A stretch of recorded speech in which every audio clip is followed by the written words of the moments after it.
Hi friends, இன்னைக்கு ஒரு சின்ன டிப்ஸ் தான். இது வந்து நம்ம பட்டி வச்சு தைக்கும் போது சேர்த்து ஜாயின் பண்ணி வச்சு தைப்போம். இப்போ நிறைய கிளாத் வந்து பிசுறு அடிக்கும். நம்ம பிசுறு அடிக்காம இருக்கிறது, ஓவர்லாக் இல்லாதவங்க எப்படி தைக்கலான்னு உள்ள ஒரு சின்ன இதுதான். ஃபர்ஸ்ட் இந்த பட்டியோட இதே மாதிரி பிடிச்சிட்டு ஓரத்தை வந்து ரெண்டு ஓரத்தையும் ஜாயின் பண்ணி வச்சு நம்ம ஜாயின் பண்ணி அடிக்கிற மாதிரியே தான் மெத்தடு அடிச்சிடணும். அப்புறமா பார்த்தீங்கன்னா அடித்து முடித்ததுக்கப்புறம்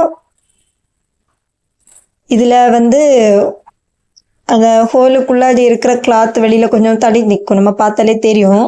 இந்த மாதிரி இதை வெளியே எடுக்கணும். நம்ம ஹேங்கிங்குக்கு வந்து ரோப் தைக்கிறோம்ல, அந்த மெத்தட் மாதிரி தான் வெளியில் எடுத்துடணும். அதுக்கப்புறமா பார்த்தீங்கன்னா நம்ம ஜாயின் பண்ண இடத்துல ஒரு சின்ன ஸ்டிச்சிங் போட்டு விட்டா போதும்.